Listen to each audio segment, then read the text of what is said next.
Good afternoon. Welcome to Chicago Future of Finance. I'm Oliver Rennick. We are here at the Cboe floor in Chicago, of course, on this Thursday with an hour left in the trading session. We got a very good show coming up. We'll be looking at the response to NVDA earnings, which is largely negative right now. We're going to have a lengthy conversation about the volatility landscape, which probably goes a good ways in explaining a lot of the action right now with Brent Kochuba at SpotGamma joining me from the top of the show as we catch up after a couple days where the market has been once again churning in place. This is all about a horizontal churn, but unfortunately NVIDIA led to a sell-off this morning after being stable last night after the earnings. But there's a few good things here again that just prevent me from getting too worried about the market. Number one is there is still a deep, entrenched negative view about AI, namely with that Citrini article that was circulating. I got a few thoughts on that in a moment, but here's the main technical setup. NVIDIA pulling back to 185, a 5.25% sell-off, certainly not the way you wanted this to go, but we had also just hit the top part of the range for NVIDIA. A gap up yesterday beyond that range, and we reverse it. So you test, you failed, it could be worse. We could be at the low end of that range, threatening to break down. Now the big cap tech in the mags more broadly is sort of hanging on by a thread to the low end of its range at $62, which is not encouraging. But the S&P 500 is right in the middle of the same range it's been in now pretty much since October last year. This is a lot of potential energy that is being compressed in the market that we hope will release to kinetic energy to the upside. You do have a bearish divergence that is starting to form, but here's the thing, we haven't really been making higher highs, so it's more just like a downtrend in momentum rather than a real dangerous bearish divergence. Still, it's not a great technical setup, but it certainly is also not the worst one. We continue to see a lot of single stock volatility while the index volatility remains fairly calm. It is at 18. VIX is still in this uptrend line that I've had, and it's holding it. But the fact that NVIDIA, one of the most important stocks in the market for the last 3 years, is getting walloped after earnings, and we're still holding into an 18 VIX instead of a 20, 21, 22, or 23 VIX where we've been, you can start to see a little bit of rollover in volatility, which hopefully breaks this line and we see volatility collapse. So we'll get into the details on the vol concept here with Brent in a moment. I want to just go back to my risk radar from yesterday because I did put the green light on the stocks and the yellow light onto Bitcoin in hopes that the risk appetite will continue to firm up. Notice though, yellow for gold, yellow for bonds, and yellow for the dollar. The charts there are interesting, but not quite to the point where I want to make any big changes just yet. Firstly, look at the dollar here for a moment. It's actually looking kind of strong, and you do have a little bit of an ascending triangle in the dollar now that we've seen a continued upside in higher lows, and that I think is interesting. Maybe the dollar will push above 98, in which I'd have to put the green light onto the dollar again for the short term. In terms of the bonds and the 10-year, the long-term lines that I'm watching for the 10-year have basically created this sideways triangle for bonds that also suggests a big move on the horizon, but it hasn't had a breakout just yet. But still, we're not pushing yields below 4%, which tells me the market is not too concerned about the backdrop, and I don't really think it should be. We saw a good consumer sentiment number earlier this week. Nothing alarming in the jobless claims or any of the data, but there is plenty of alarm in the category of AI breathlessness and drama, particularly around that article from Citrini that was going viral talking about ghost GDP. My 60-second thought on that real quick is that the concept of ghost GDP is inherently ridiculous. Unless you are a true disbeliever in capital markets, GDP and productivity or activity will always be found in some way. It will disperse in a way that makes sure the economy functions. And by the way, don't forget AI was born from the functioning capital markets. This is what happens when you plug money into our system and invention runs its course. This is just the best calculator we've ever had. There's white-collar displacement happening like we've never seen before, but that should open up the door for a lot of folks if you have any level of creativity whatsoever. I know that I've had plenty of ideas. I wish I had a coding team of 10 people. Well, guess what? Now you do, and you don't have to spend $1 million to pay for it. You can use AI. And by the way, don't forget, the first time we even launched this show, I talked about the notion that on the infinite time horizon, the machines should be doing more for us to free us up for time, for creativity. And how do we do that? By investing. That is the whole concept of the future future of finance is to invest in the disruptive forces so that you don't get left behind. Guess what happens if a company becomes highly productive and high margin starts creating massive amounts of profitability? They pay it back. It's called a dividend, my friends, and it is your hedge to AI. So that's the short thought on that. Let's talk some volatility. Let's look at the landscape here for the VIX and the potential for this market to pick a direction perhaps sometime soon. Brent Kochuba joining me from SpotGamma as we think about VIX and volatility. Brent, good to see you on this Thursday. How you doing, my man? I'm doing great, Oliver. How are you? Missed you, man. Yeah, likewise. I was upset that we didn't get to see you in Vegas. You got trapped in the snow, but I know you had to take care of your kiddos with all the days off, and your boy Matt Fox held up pretty well as we talked about options with the good crew there at the Money Show. I heard, yeah, snowpocalypse shut us down. So there's apocalypses everywhere. AI, snow, you know. Yeah. Hopefully not the real apocalypse. One job that doesn't get AI'd away just yet, snowplow and dad at home. Shoveling. Yeah, right. And hopefully entertaining TV hosts. Lizzie, who did my great makeup today, that's a good job. She just opened up a business here in Chicago. If you're, so there's plenty you of look things great, here. man. You're glowing. Every now and then, every now and then. Brent, the market is doing something that is, though, kind of rare. This is an epic level of churn that we are going through. That I know there have been some examples. I can't really think of a ton off the top of my head. I would love if anyone in chat has a date for me in which the S&P has gone this far sideways. But the reason why I think it can be very healthy is that corrections happen one of two ways: through downside price action quickly, or through horizontal price action slowly. Yeah, we're getting that slow churn. I mean, there's no doubt about that. And really, arguably today, you saw a 1% sell-off in the S&P. We hit this area where there's a big zero DTE put spread in the market. We tag that level and we bounce right back, right? Full mean reversion. And so, as sort of negative as people are reading the NVDA earnings, which seem to be kind of a beat, and we're still selling off, which, doesn't have a great look to it. Ultimately, that stock being down 5%, it could be back up 5% tomorrow and no one would bat an eye, right? So I just don't think there's a lot of great signal out of NVIDIA like what we would normally expect. I do think that the software stocks and seeing if we can get a bounce in that sector would be more meaningful. Hard to argue where they're getting a super strong bounce at that point. The implied vols are still very, very rich. I think the implied vols as a source of alpha, trading them is still great. Some really good short vol trades paid off yesterday in CRM, and I think with into tonight, you're going to get a similar thing because that implied vol and Z-scales and other ones, yes.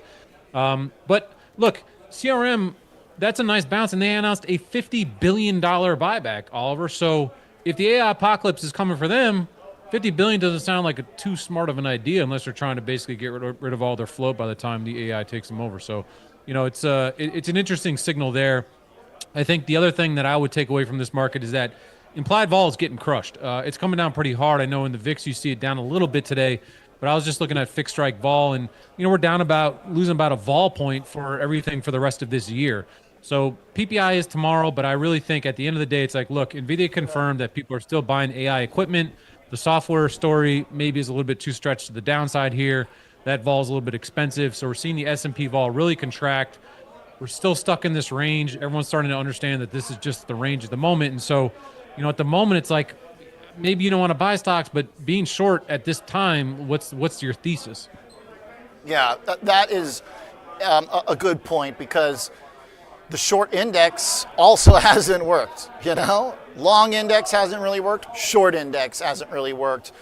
If we kind of think, though, on the very margin here, I feel like this past week might be leaning more favorable for bulls, Brent, and please disagree with me if you do, but when I look at VVIX, our VVIX high was put in January. And it's been fairly range bound, even though it has kind of those higher lows like the VIX does as well. And also, please excuse my technical analysis on VIX, but until it stops working, I'm going to go ahead and stick with this line. But the VIX high was put in about 3 weeks after the VVIX high. And now with VIX kind of rolling over, I don't know, maybe we're starting to shake out enough single stock vol to where eventually this index vol will break. That's kind of where I'm leaning. I mean, how do you not lean that way? The Bears have had a chance. They've had many chances. S&P So broke many. 6,800 a couple times, and it bounces right back up. We had this dispersion where the software sector just got wrecked, and a lot of these leading Mag 7 names, right, also couldn't catch a bid. And arguably, maybe now some of them necessarily aren't that great looking if taking Tesla and NVIDIA, for example. But the fact of the matter is that the market is not moving that much. And so I'm just trying to look up realized vol here for the S&P. On a 1 month basis, that's a 12, right? So we're moving at a 12% implied vol. The VIX is up there at 18. That's a 6-point spread roughly. Typically that spread averages, and that average can be a little noisy, but that average is around 3.5 points, right? So if you say, okay, 12 and a half implied vol, plus 3.5 points, 15, 16 is fair in the VIX. So that just suggests that there's some vol premium to kind of suck out of this market, right? Pull that VIX down from 18-ish to 16-ish. We see the S&P fixed strike vol starting to come in. That should help the S&P to lift up, right? Because at the end of the day, the longer this market does sort of nothing, then that's this kind of vanna that comes in to help to lift the market up here. And there's just sort of a wall of worry, I guess, at this point. Because if you just destroy if the AI narrative is taking down GDP in such a manner that the Feds need to comment on this article, it's about as dour as you can get in terms of sentiment. But here we are, S&P basically unchanged since Thanksgiving. So it becomes a question about volatility. And we go back to this idea of volatility as an asset class. There's vol to extract in this market right now. So maybe you don't want to buy stocks, but short and vol doesn't seem like the worst thing in the world. Again, particularly in some of the stuff that's been so beat up.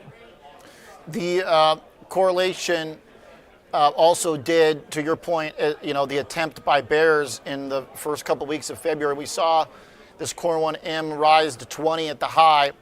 It started to come back down again. And, in moments where your correlation goes up, you often see the market at its worst.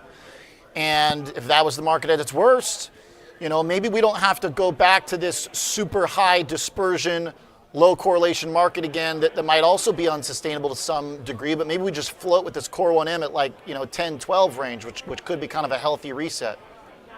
Yeah, and I think the other thing that is interesting to think about here is we recently launched 0DTE, or Monday, Wednesday, Friday expirations, I should say, in a handful of the mags, right, or all of the mags, and IBIT. And so, there are new flows coming into the market. I think the growth of options and the types of trades that are in the market now, which, may be perturbing or breaking historical norms, these can be exacerbated by these new options tools, right? And so it's a little too early to draw conclusions from that. But you wonder if something that is an aberration or a strange signal like the dispersion is really just a function of obviously these major flows that are in the market, and it's just like exhaust from trading as opposed to a sentiment perspective, right? There are possibly other reasons that we're having some of this strange dispersion in the market, and obviously the dispersion trade is a big one. And so I think that's just something interesting to think about. In other words, do you want to extrapolate a lot of sort of macro or fundamental signal from some of these things that are happening, which may just be flows driven? Good point.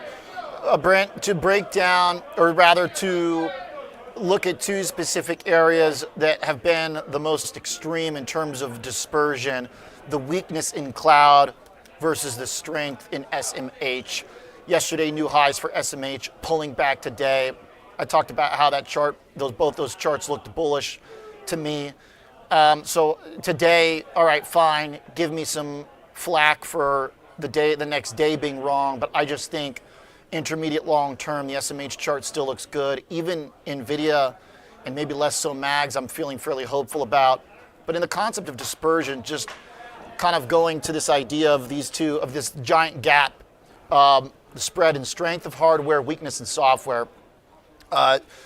Chat says, imagine the pain for those semi bulls if it's going to pull an IGV move and software rebounds and the diversion gap closes with software up, hardware down. It's a fun comment. I don't think so, frankly, but who knows? What do you think, Brent? I think it would be more like cloud just catches back up and semis are fine. I don't know, I have trouble seeing what the argument would be for why we'd flip those valuations back. I think it might be more of just cloud catching up.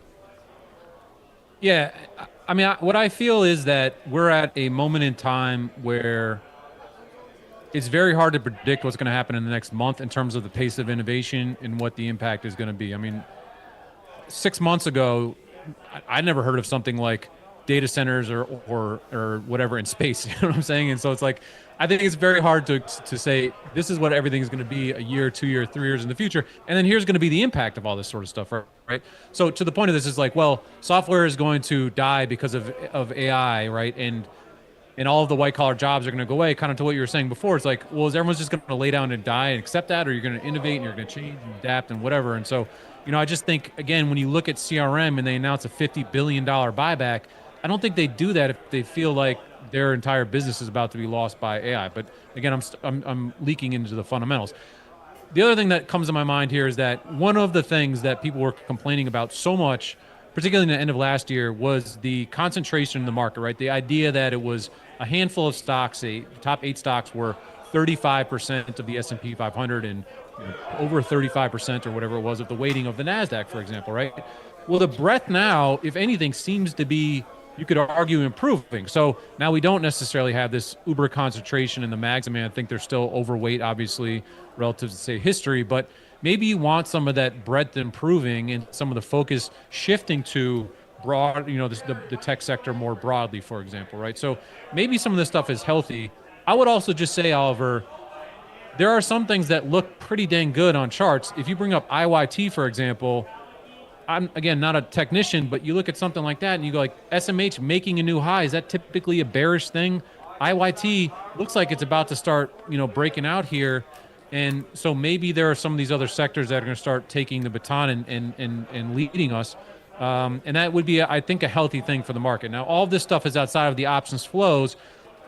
The reason I care about this is because we have elevated implied volatility right now. And if you have sectors that look like they're more prone to breaking out, that suggests equity rotation and a relatively healthy market, and vol should start coming down. Implied vol should start coming down, which would put a bid into the market. And I think maybe people are focused a lot on tech at the moment, and there's some other developments happening, and maybe we just have to train ourselves off of, the narratives that have dominated for so long. Good eyes on IYT. Big ascending triangle there, long-term trend to the upside, short-term correlation, consolidation rather. Oftentimes looks like a technical recipe for a breakout. Transports, we've seen the manufacturing market pick up again. And by the way, that's spread between cloud and SMH, like 38% up last 6 months for SMH, 14% down. So, 55% plus spread between those two, no joke. And I know semis are cyclical, obviously, but that's kind of the beauty of the pricing for a lot of these semis. Part of the reason why Micron and so many went ballistic is because they were trading literally at single-digit PEs for a long time. So I think it's hard to argue we're in the late cycle for semis. I like the IYT point as well, potential for rotation, nice to have, potential for other winners. I'm going to pull up SpotGamma here, Brent, to kind of get into the weeds of some of the flows data that we're talking about. And the intraday here, I've got Trace up for today. You mentioned at the top of our convo how the intraday action found, some support from... Yeah, so Oliver, if you just wind back to about 10:30, you can see there's those two big candles there on your left, right? Those are 0DT spreads. We call this the seek and destroy. And what happens is the market finds the biggest 0DT position. In this case, it was a 5,000 lot put spread there. The market will go down, it tags that level, and then we just, that's like, okay, the business is done for the day, and we tend to rally up. And you can see that's exactly what happened today, where the flows are very negative off the jump. What is that, Oliver? That's a flush through the zone that we've been flipping around in for the last 3 months. We tagged that level, and now we're all the way back to 6,900. And really, the only kind of truly negative thing on the day is NVIDIA. And NVIDIA minus 6%, that's a 50 basis point pressure on the NASDAQ itself, I believe, something in that neighborhood. So, outside of, okay, NVIDIA is not that great after earnings, but ultimately these flows look pretty fine to me. There's some 0DTE noise in the morning there, and you can see that because as soon as we touch that level, it's just a complete mean reversion back up. And so, again, 0DTE driven noise on this day, and outside of that, it's overall pretty quiet. And software is bouncing, a little bit, and it's just kind of another day. It's really nothing to be that bearish or agitated about. And so again, that should indicate that vols come in.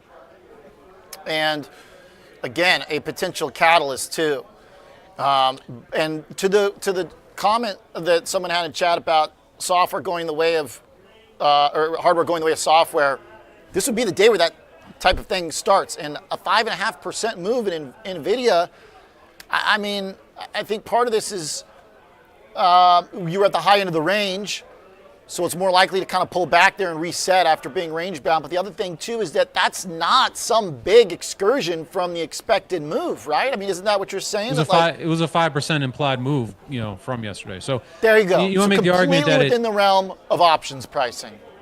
It is, and you want to make the argument that the initial reaction was, had the stock over 200 and it faded that. Okay, fine, but this stock is also basically just completely jammed in the index, right? And so what does that mean? It means that the whole world owns NVIDIA stock, whether they intend to or not. There's a lot of call overriding in it. What does that mean? Well, I own NVIDIA. I want to get some extra yield. I sell some calls against it. You see the same thing in Apple and a lot of these other names where people want to increase their yield. So, it's a very mature name in the index, but also just in terms of everyone's holdings. And so I also think that you can't always take a ton of signal from the intraday moves on that. Because, what number do people want for the name to go up even more? It's just, I just don't think that there's a whole lot of surprise that's left in something like this. So I think that's interesting. And then on the other point of watching the implied vols, you have IV rank at 90 to 100 in a lot of these software stocks. And what that tells you is that options, if you own them, probably can't pay off anymore, right? They're so rich that owning them is basically almost a guarantee in terms of losing. The last time we saw stuff like this, Oliver, remember we were talking a lot about this with the metals, gold and silver, for example. And remember, silver printed 6 million contracts that day were across 115, and it promptly dropped like a stone, right? So there are these signals a lot of times in the options market that you can extrapolate and say, hey, away from the emotion of what people think is going to happen, the options prices are at these extremes, the volumes are at these extremes, and that can be a time for churn or change in price momentum. And so I think that's particularly true, again, in these moments where we see software, the sentiment is so bad, but the IV rank of 100 is telling you that everybody's in puts, everybody's expecting the worst. And if you want to buy a put when everyone's expecting the worst, that put is probably never going to pay off, right? So what do? Well, I guess I got to sell that put, right? Because that is the thing that makes sense, and that can help these names bounce. So, on that point, gold and silver now, IV ranks came way down in those. The options got much more reasonable, and those charts are looking like they're kind of re-engaging again, right? And you're seeing that gold and silver really start to lift. There was that issue at the COMEX yesterday, but you see those volumes start to percolate a little bit there, right, Oliver? And so I think there's just a lot of great signal on the extremes when you're looking at some of these options prices. To see the rank for GLD and SLV on your top options volume kind of slipping a little bit in favor of some of the big tech names. That does kind of, it feels like, and largest daily volume over here on the right, gold fell way down in place of coin and Intuit, as you pointed out, going into earnings. So one of the questions I had yesterday with Phil Striebel was, is gold's volatility, even if it's been to the upside, going to create an issue for its traditional risk profile in a portfolio if now it's getting whipped around by options? So I think actually the cooling of some of these options flows in gold and silver is a positive. I think that's the argument too, is like the stock up, vol up is a sure sign of something being overbought, right? Now it's always tricky to call a top in something like that, but when something is getting overbought, right? It can always get more overbought, but historically that, and it can feel really bad when silver's going from 90 to 95 to 100 to 110. You're like, well, I missed the whole thing. But then guess what happens? It unwinds and goes from SLV, the ETF goes from 115 to 70 in the course of a day, right? So that's that famous saying, kind of elevator up, escalator down, other way around, escalator up, elevator down. And that's kind of those situations when you're getting that frenetic stock up, vol ups kind of situation. And if those vols reset and the complex just sort of cools off, that's a better base for another leg higher. And that's sort of like when correlation goes, that core 1M metric goes like sub 8, what is that telling you? People are chasing into single stocks and single stocks are overbought. We need that to cool off, and we need to the environment sort of reset and make a bit more sense. And I think, that is a really valuable thing. And right now it's software stocks where, look, index doesn't do anything right now, but there's a lot of vol premium in these software names. And I think they're very interesting trades, particularly with earnings, because, earnings is an event in a time for vol to typically come off. And so when you're looking at ZS and Zscaler and Into tonight, unless they just absolutely prove the apocalypse is real, that vol should come in and it should generate at least a short-term bounce in some of these names. And maybe you just go where the water's warm, right? And that vol right now seems to be rich, and that may be a little bit of a more fruitful trade than trying to play an index range that just goes unchanged day after day after day. Poor Captain Condor, just a month early, I guess. That's right. And the vols are a lot richer now than when he was trading them. So, we'll see. Well, maybe he's getting a second chance to spread his wings. Thanks, Brent. Great convo, great deep dive from the sector-specific stuff around earnings into the range. A little gold, silver chat there. Nice work. Appreciate the thoughts on the big tech stories. You the man, Brent Kochuba, SpotGamma. All right. We're going to take a short break. Then we're coming back with Scotty Bauer to talk about a sector that's working today that he put on our radar yesterday to watch, which is the banks, which are outperforming by a handful today. 3 days in a row, strength for the banks, bouncing with some conviction here. We'll be right back.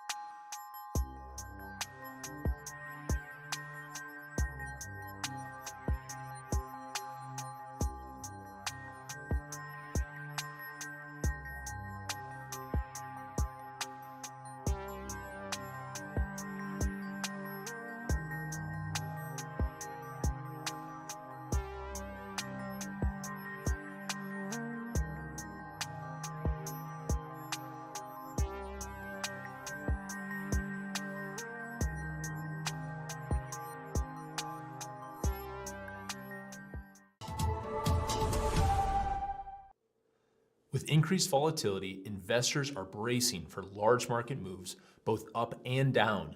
Will the market rebound 30%, or will we see a 30% drop? At the end of the day, uncertainty remains a constant. Innovators' floor ETFs are designed for volatile markets. They aim to position portfolios for market moves regardless of direction or magnitude.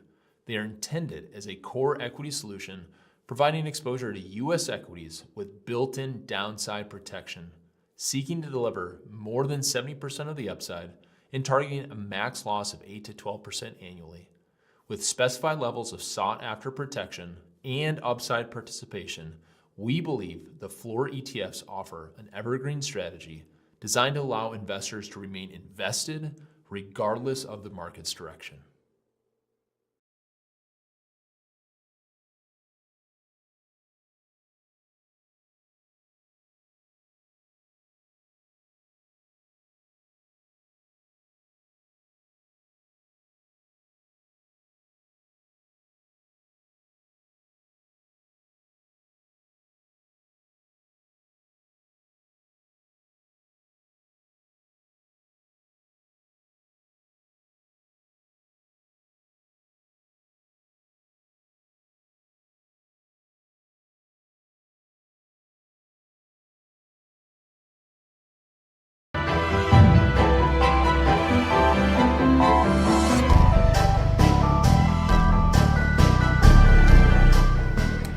All right, welcome back to the show here. We got stocks trying to hold in for the ride, not get dragged too hard by NVDA, which of course is getting smacked around, down about $11 right now. One group that is working on the day, financials up 1.2%, where we left Scott Bauer, Prosper Trading Academy yesterday. He was watching the group, and 3 days in a row now, Scotty, looking pretty good, these banks.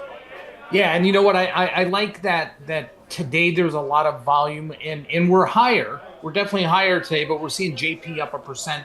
Goldman's up a little less than 1%. So if we can continue that, instead of a big spike back, but just kind of grinding here with a lot of volume, that says a lot to me. And that tells me that, the lows that we saw, I'm never going to say we put a bottom in, but the lows that we saw last week or so, they might be behind us. And I think there's a little confidence back in that sector. And as we've talked about, I always like best in class, and to me, JP in Goldman Sachs right up at the top there. Looks like a lot of technical support now has been established. Goldman, Oh yeah. 880. JP Morgan, about right under 300 perhaps. Yeah, JP touched it right in that 295.7 area. Yep.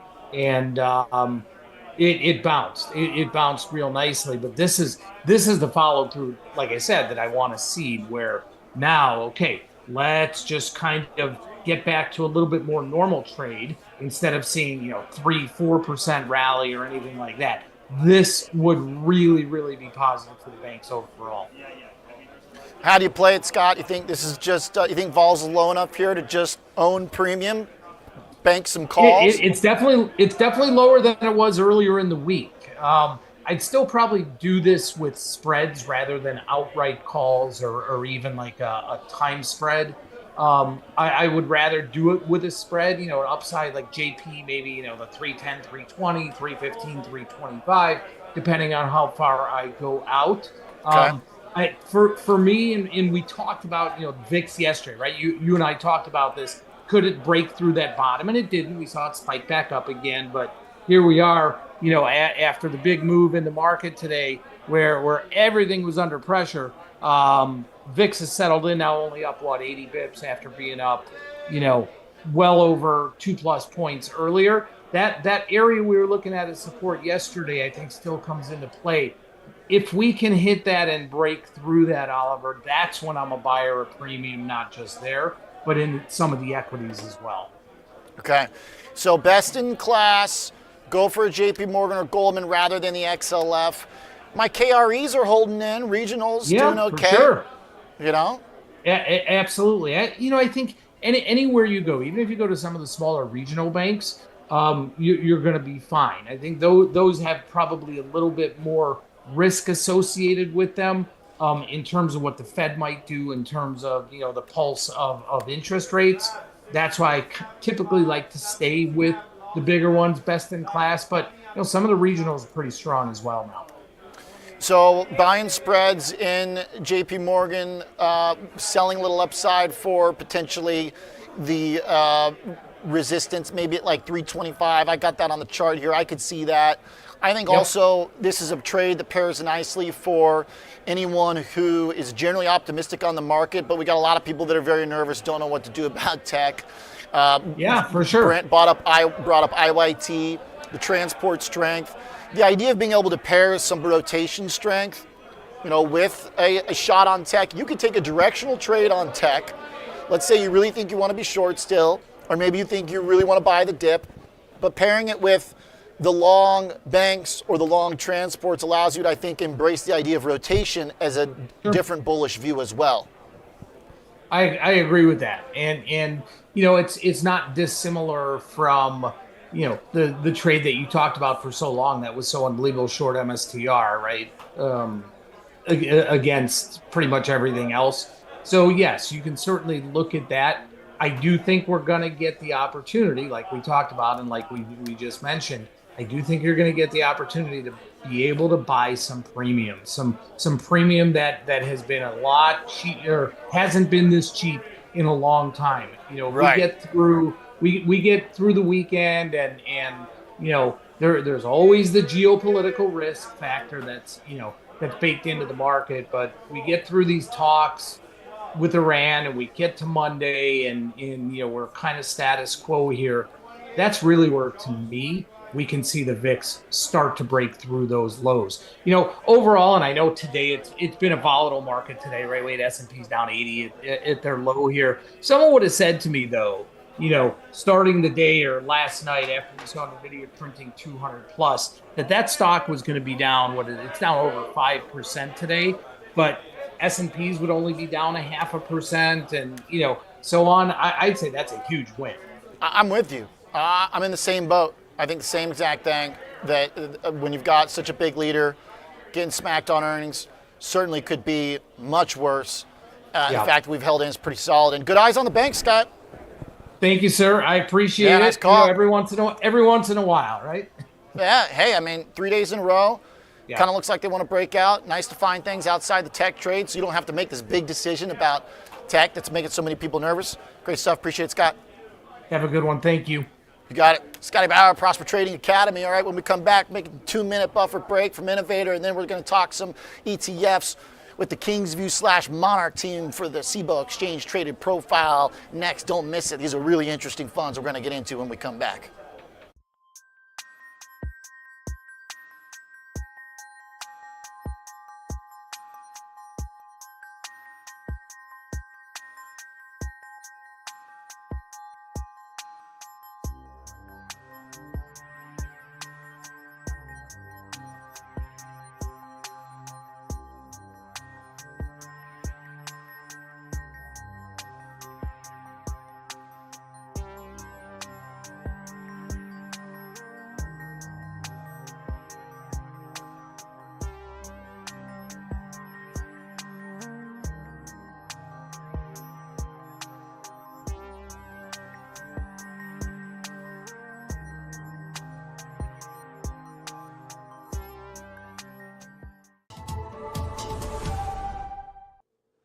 With increased volatility, investors are bracing for large market moves, both up and down. Will the market rebound 30%, or will we see a 30% drop? At the end of the day, uncertainty remains a constant. Innovator's floor ETFs are designed for volatile markets. They aim to position portfolios for market moves regardless of direction or magnitude. They are intended as a core equity solution, providing exposure to U.S. equities with built-in downside protection, seeking to deliver more than 70% of the upside and targeting a max loss of 8 to 12% annually. With specified levels of sought-after protection and upside participation, we believe the floor ETFs offer an evergreen strategy designed to allow investors to remain invested regardless of the market's direction.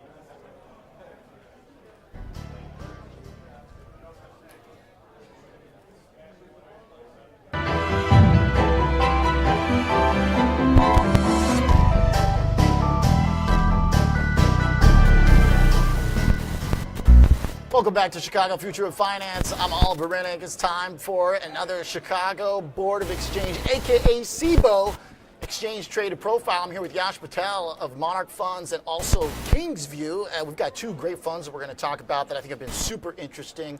Yash, it's great to meet you. It's great to have you here on the floor. Thanks for having me, Oliver. Tell me about kind of your guys' first-year structure, because I think that's important to explain first to folks. Is Kingsview as an asset manager, Monarch Funds as an ETF shop? Tell me about how you guys work together and what that business model looks like. Absolutely. So Kingsview is the asset manager. Monarch Funds is kind of our brand for all of our ETFs. And so all of our ETFs, we have 7 of them in total now, they're effectively index ETFs. They track indices that are created by Monarch, and then under the same brand umbrella, we have Monarch ETFs. So Kingsview, the RIA, Monarch is a brand for the ETFs. Okay. Now, as you guys are talking with advisors, the ETF world, obviously a very competitive one. How do you kind of figure out what people want right now?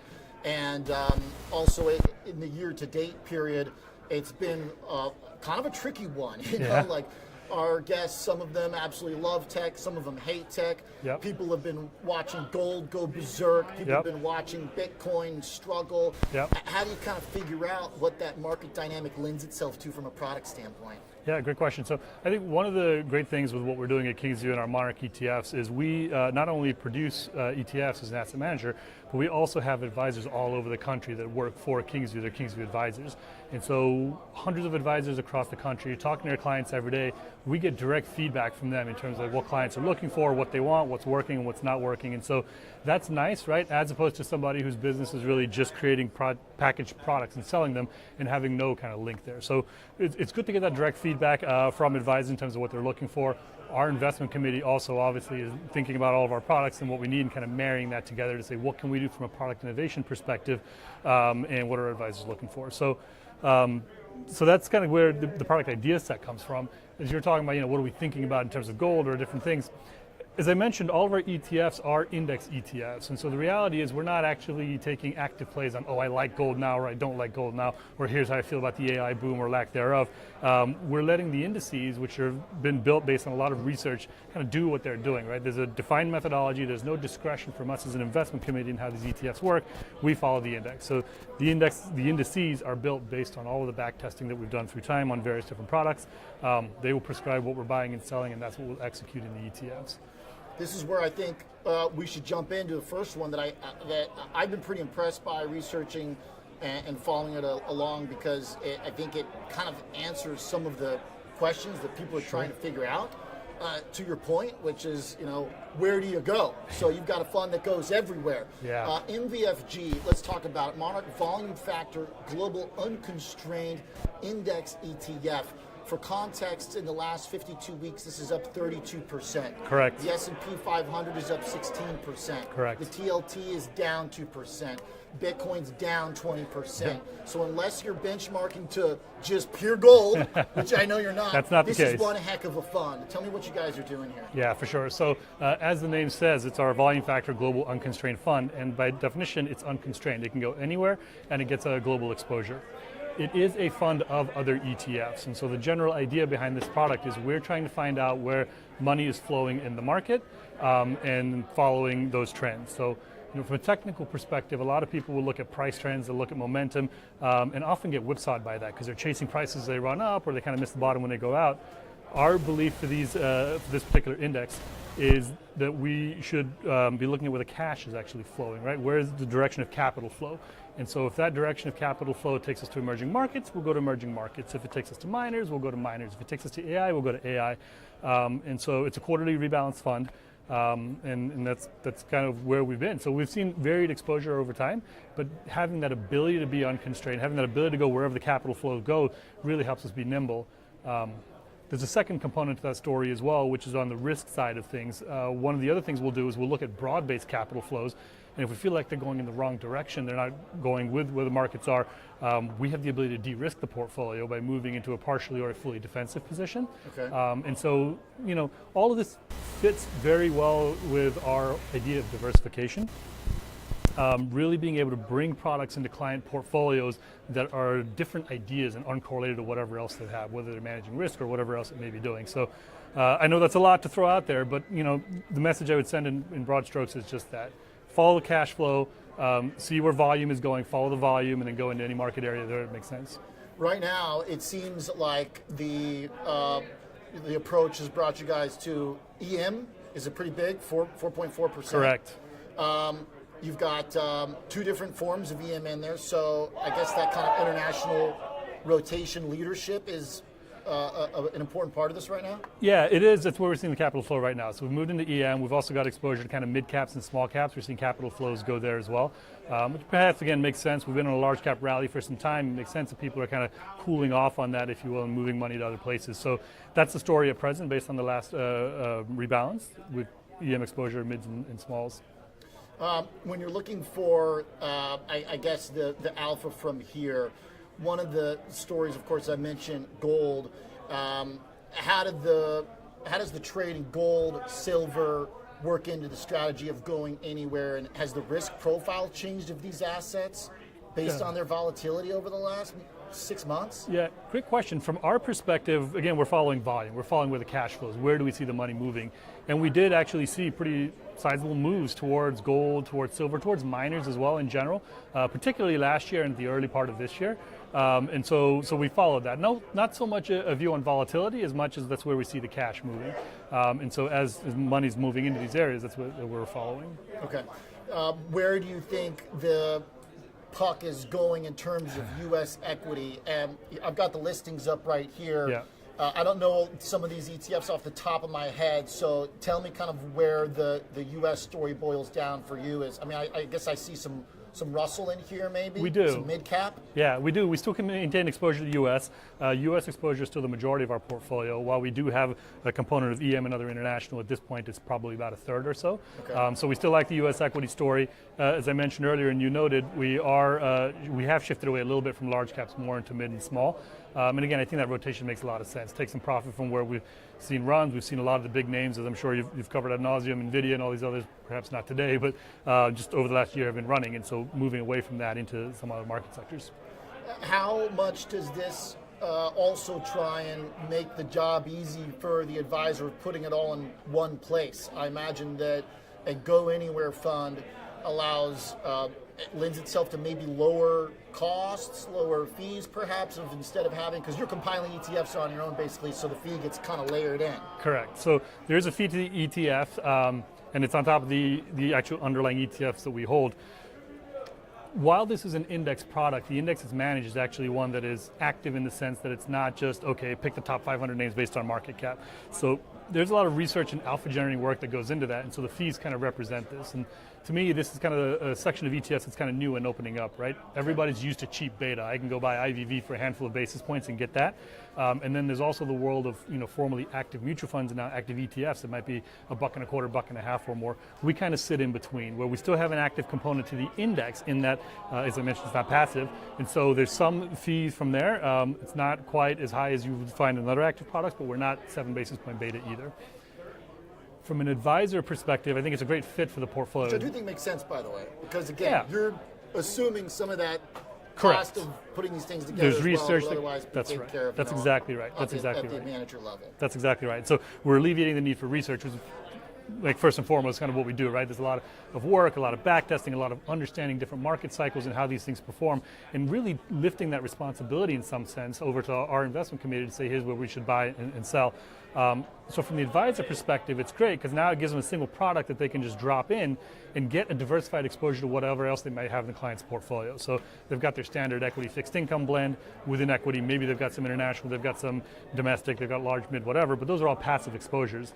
This adds another layer to that. This adds a piece that can look like equities if it makes sense to. It can look like domestic equities if it makes sense. It could look like emerging. If we feel like now's not a good time in the market from capital flows perspective, we could de-risk and reduce the equity exposure as well. And it's all in one neat package with ETFs and the tax efficiency that comes with it. They don't have to buy and sell these underlying individual positions in client accounts and deal with kind of everything that comes with that. Makes sense. So Let's talk some income. Yeah. The other fund that I wanted to talk about is MANB. This is Ambassador Income That's right. Index. When I look at the income side of it, just kind of go straight to what's in here. I see MBS at the top of the list. Yep. I also see some treasuries in here. Yep. Kind of the belly of the curve, maybe. Yep. Tell me what your thoughts are in terms of how to, I guess, solve. I hesitate to call it the problem of the treasury portion of a traditional 60-40, Sure. but a lot of people argue that it is a problem. So I'm not one to try and inject like my own bias per se. Sure. I've got smart guests come on that say just Yeah. buy treasuries. They're going to be a good value. Other people believe that the use case of traditional bonds are dead. Where do you guys fall on that? Look, I think treasuries will generally always have a place in client portfolios. I don't believe that the use case is necessarily dead. This product, Ambassador Income, works a little bit different. It's not necessarily taking a direct view on that. With Ambassador Income, we're really trying to provide clients a fixed income ETF that will not just stay with a particular credit risk or particular duration risk, but look at macro trends to figure out where are we in the stage of the economy, and based on that, tilt the fixed income portfolio to wherever we need it to be. And so think of it kind of the same thing. It's part of your fixed income allocation, but instead of being static, it will move around as necessary based on the economic cycle. And a lot of that work is really driven off of employment figures and kind of what that predicts for the economic cycle. But it's not just that. We say, we can further diversify things by adding in something that's a little different to your traditional interest rate risk and credit risk and duration risk. And there's a small commodity component that goes into that ETF. I see that IAU is in there. That's right, IAU is in there. So we hold a small position in gold right now, which obviously has been volatile as of late, but it's generally worked well for us. Interesting, by the way, that you've got gold in here on the income side, as kind of in the category of maybe the bonds. So, and it's not like it's one of these like option on top of gold. This is just gold, and the principle of gold appreciation that you're hoping for, you will give as income to the holder of this. It will go down as income to the holder. The idea here, it comes back to my earlier comments earlier about diversification. It's about giving people a different kind of fixed income, right? And so the reason that the gold is in there is to diversify away from your traditional fixed income risks a little bit. Like, it's still a fixed income product. It should act, breathe, and live like a fixed income product. It's not a commodity product. But by taking small allocations and moving them to different areas like commodities, we can make it more uncorrelated to the rest of the client's fixed income portfolio, and therefore we believe just improve risk-adjusted returns. I will conclude by just pulling up the numbers. Here's MAMB. Yeah. I mean, that's looking pretty good, 8.5% for the last year. If this is supposed to replace the bonds, it's doing a much better job. The TLT down 1.8%. I mean, even if we go ag, 2.3%, which is up, maybe arguably a more fair comparison. Maybe LQD only up 2%. I don't know if you want to go down to the junky stuff. You've basically gone nowhere for a year. Which, by the way, all things considered, that's not bad for junk. It's not bad. It's not bad for considering what's going on. And then NVFG, volume factor of 33%. Yash, great stuff. Thanks for taking us through the details. Thank you, Oliver. Thanks for having me. Appreciate it very much. Yash Patel joining us from the King's View with the Monarch Funds for today's Cboe Exchange Traded Profile. We'll be right back. Joel Hawthorne's going to go into the bell with me as we figure out what to do with this NVIDIA sell-off right now. It's not the worst day ever, but the S&P 500 is still down. Check out the Russell, small caps up 0.5%. Be right back.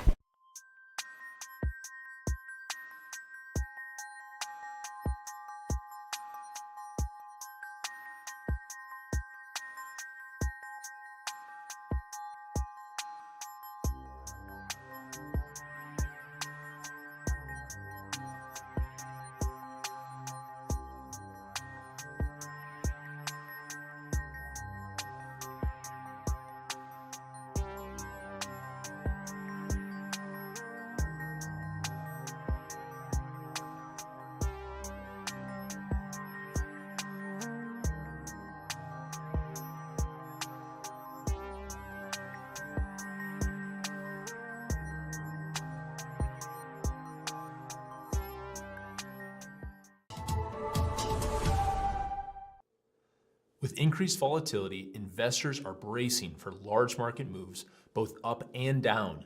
Will the market rebound 30%, or will we see a 30% drop? At the end of the day, uncertainty remains a constant. Innovators' floor ETFs are designed for volatile markets. They aim to position portfolios for market moves regardless of direction or magnitude. They are intended as a core equity solution, providing exposure to U.S. equities with built-in downside protection, seeking to deliver more than 70% of the upside and targeting a max loss of 8 to 12% annually. With specified levels of sought-after protection and upside participation, we believe the floor ETFs offer an evergreen strategy designed to allow investors to remain invested regardless of the market's direction.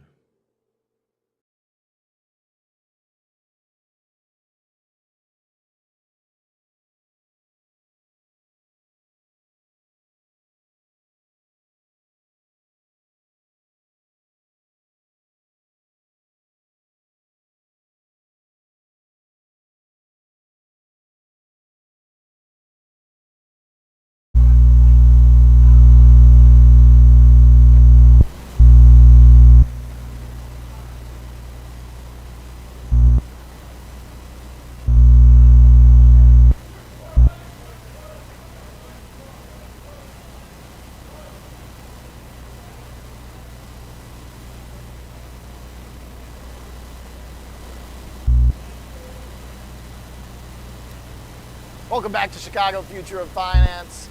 We got 6 minutes until the bell here. Mr. Joel Hawthorne is on the line.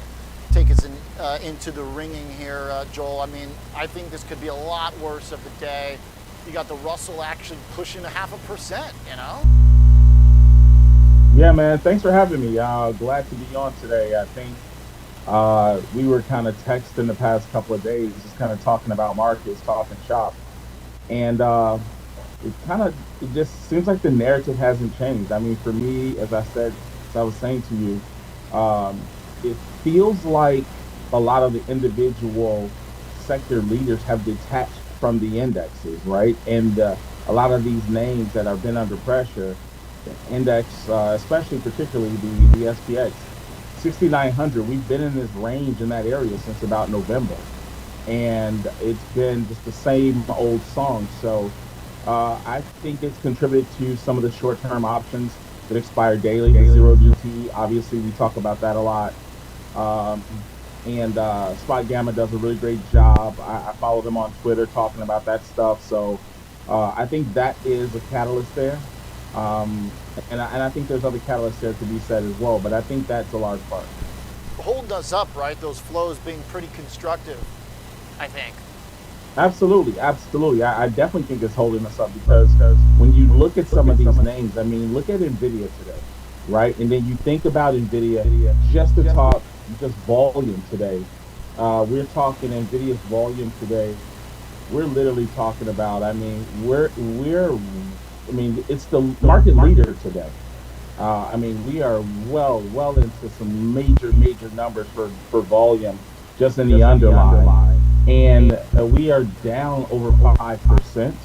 If someone said to you, NVIDIA was down 5% and SPX was only down 0.5 point, you would be shocked. And several months back, it would be a shocker, right? And I think that's what we're seeing right now, that this is the new normal, at least for the time being. I think that, to take a big hit for such a key name and then be able to hold in is important. I think also both Brent pointing out IYT, Scott pointing out XLF. I think that there are places you can go right now if you want to be long stocks without having to wade into the tech madness, the tech carnage, and then pick a side of AI. Why not just go, like, what do you think trains are going to run better or worse with AI? I'm going to say better. You think we've already seen cars run way better with AI. Tesla, yeah. So all this stuff feels like there are plenty of ways. And banks too, by the way, I do think they're going to run better with AI. They're going to be able to displace, the 100-hour work week of the first-year analyst. I agree with you. I think, and I also, to piggyback on what you just said about, there are some ways to get long some stocks, even with kind of the carnage we're seeing in some of the names like NVIDIA. I think that's exactly what has to be done here from a trading perspective. I think when I think about it right now, I was saying to myself today, I was like, hey, in 6 months from now, are we going to look at a lot of these names right now and wish we had piled into those for a buy to dip kind of mindset and just kind of go along for the ride? When we get to midterms, when we get to November for after the elections, what will we be saying about some of these names then? And I think a lot of times, it could very well likely be possible that we'll be saying, man, I wish I would have bought those and held on to them going into the close of the year. So who know, it's such a nimble approach right now because we can't ignore volatility. It's kind of one of those things right now. Vol is not falling, even with so much resilience in the market. Vol is really looking like there's some concern, some fear. As I said as well, looking at your chart, man, a lot of people say you cannot put technical analysis on the VIX, but I'm just going to say your trend line's holding up. That's all I'm going to say. That's it. Yeah, it's holding up. And I hope it does, and I hope it breaks, but that'll be a good test of it too, because if it does, if this trend line breaks and it goes down to like 14 in a hurry, I'm going to be taking a monster victory lap on the VIX technical analysis. Hey, Joel, real quick before the bell, I know you're kind of waiting for dust to settle, but what's your shopping list look like for stocks you want to get long? A couple things. I was taking some profits. I was long previously here in some Microsoft. Still a little bit long in Microsoft right now. Want to play that. Another name that hasn't been moving to my liking as of late, but I still like it for a bit of a longer term play is Amazon. So Amazon and Microsoft have been two names that I really have been kind of jumping into as of late. Like it. I think Microsoft probably has found good support at $400. I hope that trade to the downside has been overblown. Maybe we'll get answers tomorrow. I'm thinking more like next week, perhaps. Joel, thanks for being here. Thanks for taking us into the bell. Great stuff. Thanks for having me. You got it. Joel Hawthorne, professional trader, joining us on the line into the bell. And it was an up day for small caps, but a down day for most everything else, including the international trade. EFA, which dropped a bit, and the NASDAQ lost about 1%. Bitcoin down 2.5%. We'll see what happens overnight. Thanks for tuning in to Chicago Future of Finance. I'm Oliver Rennick. Thanks for being here this week. I will see you on Tuesday. Have a great night. Good luck tomorrow.